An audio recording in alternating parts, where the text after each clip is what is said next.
ഭാനുമേ.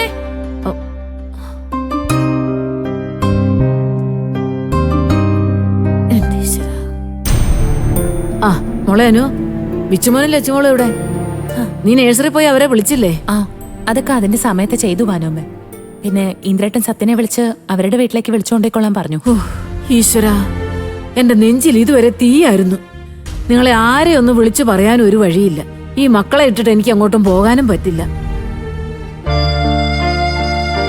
ആ മക്കളെ, ഇവിടെ ഇരുന്ന് കളിച്ചോട്ടാ, മുത്തശ്ശി ഇപ്പൊ വരാം.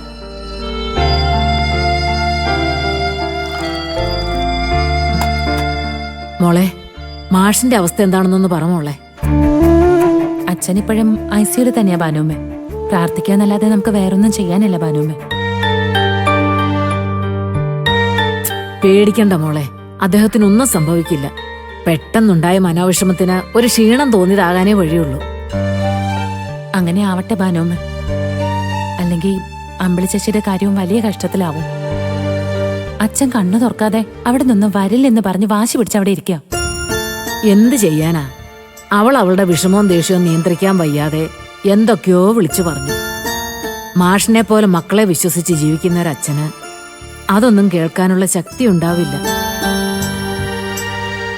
അല്ല, മോള് തനിച്ചാണ് ആശുപത്രിയിൽ നിന്ന് വന്നത്? അല്ല ഭാനുമേ, ഞാനും ഇന്ദ്രേട്ടനും ഒന്നിച്ചിറങ്ങിയത്. രഘുവേട്ടനും അമ്പിളി ചേച്ചിയും ഇന്ന് ഹോസ്പിറ്റലിൽ നിൽക്കാന്ന് പറഞ്ഞു. ദാസങ്ങളും ഇപ്പൊ അവിടെയുണ്ട്. അല്ല, നിന്നെ ഇന്ദ്രൻ ഇവിടെ ഇറക്കിയിട്ട് കടയിലോട്ട് പോയോ? കടയിലേക്കൊന്ന് പോയി കാര്യങ്ങളൊക്കെ അന്വേഷിക്കണ്ടേ. എന്നിട്ട് വിച്ചുമോനെ ലച്ചുമോളെയും കൂട്ടി ഇങ്ങോട്ട് വരാന്നാ പറഞ്ഞിരിക്കുന്നത്. ആ എന്നാ മോളെ അവരുടെ അടുത്തേക്ക് ചെല്ല്. ഭാനുമേ ഒരു ചായ ഉണ്ടാക്കി തരാം. ആ ഭാനുമേ, വേണ്ട, ഞാൻ ആദ്യം ഒന്ന് കുളിച്ച് ഫ്രഷ് ആവട്ടെ. ഇത്രയും നേരം ഹോസ്പിറ്റലിൽ നിന്നല്ലേ, അതാ ഞാൻ മക്കളെ പോലും തൊടാഞ്ഞ. എനിക്ക് നല്ല ക്ഷീണമുണ്ട്. ഞാനെന്നാ കുളിച്ചാൽ ശരിയാവും. എന്നാ പോയി കുളിച്ചിട്ടോ.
ഇന്ദിര,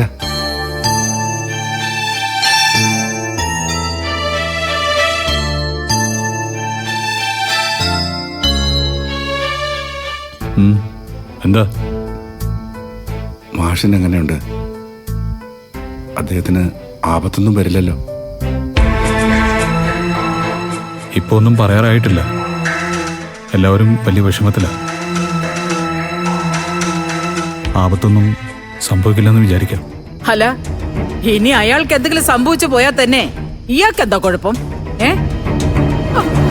റോഡിൽ കിടന്ന് ചാവേണ്ടിയിരുന്ന തന്നെ ഇവിടെ കൊണ്ടുവന്നിട്ട് നന്ദിയായിരിക്കും അല്ലേ?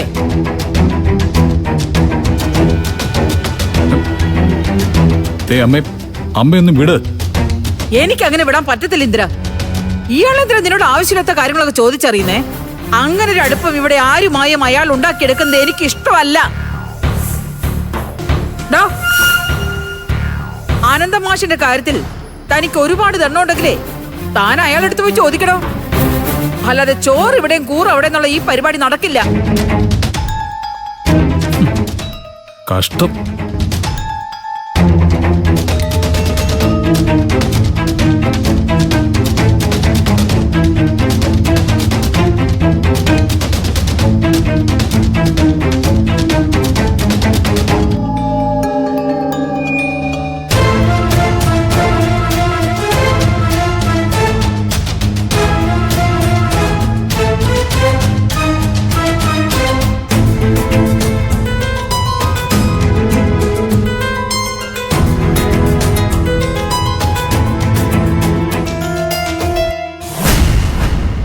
അവിടെ മീശ വയ്ക്ക്, മീശ മീശ. നന്നായിട്ട് കളർ ചെയ്യണേ. ആ സത്യ. അച്ഛമ്മ വന്നില്ലേ? ആ ഇല്ല വെച്ചുകൂട്ടാ, അവരേ ഭാനുമ്മയുടെ അടുത്താ. അവിടെ മോന്റെ അനിയത്തിമാരില്ലേ, നമുക്ക് അങ്ങോട്ട് പോവാം. അല്ല, ഈ രാത്രിയിൽ ഇവരെ അങ്ങോട്ട് കൊണ്ടുപോകണോ? ഇന്ന് രണ്ടാളും ഇവിടെ കിടക്കട്ടെ എന്തിനാ? എടാ, എനിക്കെന്തായാലും അങ്ങോട്ട് പോകണം. അതിരാവിലെ അനുവിനെ കൂട്ടി ഹോസ്പിറ്റലിൽ പോകണം. പിന്നെ രഘു അമ്പിളി അവിടെ ഉള്ളത്. മാഷിപ്പോഴും ഐസി തന്നെയാണോ ഏട്ടാ ഉള്ളത്? ഇപ്പോഴും സെഡേഷനില്ല. ആർക്കും അകത്ത് കയറി കാണാനൊന്നും പറ്റില്ല. നാളെ എന്തെങ്കിലും പറയാൻ പറ്റുമെന്നാ ഡോക്ടറും പറഞ്ഞത്. ഒരു ദിവസം മുഴുവൻ ബോധമില്ലാണ്ട് കിടന്നാ പിന്നെ വലിയ പ്രതീക്ഷയൊന്നും വെക്കണ്ട ഇന്ദിര. ആ ഇനിയൊക്കെ ദൈവത്തിന്റെ കയ്യിലാണെന്ന് വിചാരിച്ചാ മതി.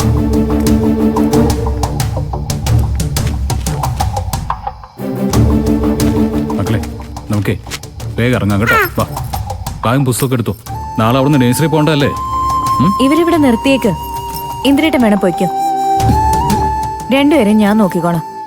എടി, നിനക്ക് നിന്റെ കൊച്ചിന് നേരം വേണം നോക്കാൻ സമയമില്ലല്ലോ. നീ ക്ലാസ്സിൽ പോകുമ്പോ ഞാനല്ലേ അവിടെ നോക്കുന്നേ? അതുകൊണ്ട് എന്താ, ഒരു അത്യാവശ്യം വന്നാ നമ്മൾ ചെയ്യേണ്ടത് നമ്മൾ ചെയ്യണ്ടേ? ഇന്ദ്രേട്ടൻ അങ്ങോട്ടും ഇങ്ങോട്ടും ഓടുന്നത് അമ്മ കാണുന്നില്ലേ? പിന്നെ അവൻ ഓടുന്നേ അവന്റെ ഭാര്യ വീട്ടുകാരുടെ ആവശ്യത്തിന് വേണ്ടിയാ, അല്ലാതെ ഈ കുടുംബത്തിന് ആർക്കും വേണ്ടിയിട്ടല്ല. ഈ കുടുംബത്തിന് മേലെ ആവശ്യമില്ലാത്ത ബാധ്യതയും മാനക്കെട് കെട്ടിവെച്ചവരാ അനന്ത മാഷും മക്കളും. അവരെ സഹായിക്കാൻ വേണ്ടി എന്റെ മക്കൾ ത്യാഗം സഹിക്കേണ്ട കാര്യമില്ല. എന്റെ അമ്മേ, മതി. അവരാരും ഇവിടെ സഹായം ചോദിച്ചു വന്നൊന്നുമില്ലല്ലോ. സോറി, എന്നോടുള്ള ഇഷ്ടം കൊണ്ട് പറഞ്ഞതാ. ഞാൻ എന്തായാലും കുട്ടികളെ ഇവിടെ നിർത്താൻ ഉദ്ദേശിക്കുന്നുമില്ല. അപ്പൊ പ്രശ്നം തീർന്നല്ലോ. മക്കളെ വാ.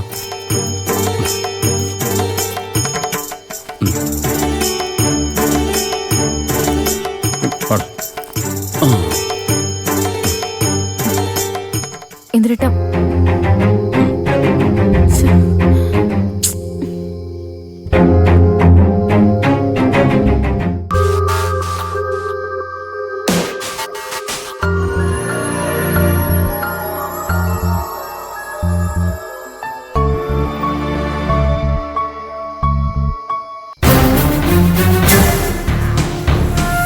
വാ. ആ, മോളും കയറിക്കോ.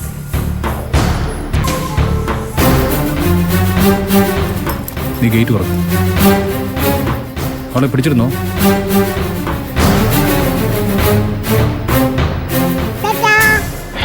ടാറ്റാ.